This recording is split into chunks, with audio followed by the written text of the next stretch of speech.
Saya melihat bahwa sebelum sampai ke PKSN ini, saya melihat bahwa umat sungguh antusias untuk mempelajari kitab suci. Maka literasi kitab suci ini sungguh menjadi sebuah tema yang sangat penting, entah itu bagi kami para pastor, dan juga kami para pastor tidak bisa bekerja sendiri ya. Jadi kami berharap supaya para penyuluh pun ikut terlibat dalam menumbuhkan semangat ini. Saya berapa kali memberikan kursus, itu kalau di Helvetia itu sekitar 270-an umat pengurus gereja mengikuti kursus, dan sejauh saya dengar bahwa setelah kursus itu mereka makin bersemangat untuk berkhotbah, makin berani untuk membaca kitab suci dan membagikan pengalaman mereka di tengah umat.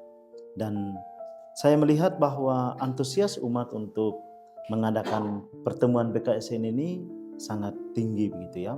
Nah, tinggi dalam arti bahwa waktu saya masih bekerja di paroki sebelum di komisi, saya melihat umat juga sungguh antusias untuk berkumpul bersama. Yang menjadi tantangan itu adalah ini, ketika umat berkumpul, kita harus memiliki pemimpin pembawa yang sungguh-sungguh mau membangkitkan semangat umat itu ya.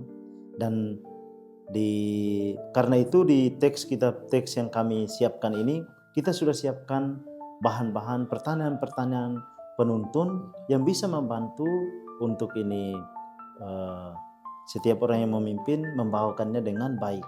Lalu di setiap pertemuan, seperti tadi dikatakan oleh Pak Hikdi juga, bahwa kami menyiapkan, dan Pak Jitra juga, kami menyiapkan gagasan dasar.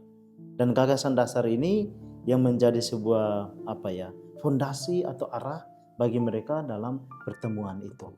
Ya, jadi saya melihat bahwa hari demi hari umat makin antusias, dan semoga dengan kita semakin mengadakan kegiatan seperti ini, entah itu melalui media sosial atau perjumpaan langsung dengan umat makin termotivasi untuk cukup seperti tadi saya katakan, membaca saja, membaca.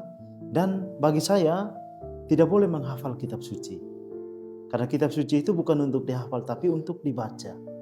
Karena misalnya teks yang sama tadi kita baca 10 tahun yang lalu dan kita baca lagi pada saat ini, maknanya berbeda. Pasti beda, Pak. Jadi orang sering jatuh pada perdebatan kitab suci karena orang memaksakan keinginannya terhadap kitab suci. Sementara yang benar adalah kita biarkan kitab suci itu yang berbicara pada kita, pada pengalaman yang kita alami saat ini. Jadi sekali lagi saya katakan, teks kitab suci bukan untuk dihafal,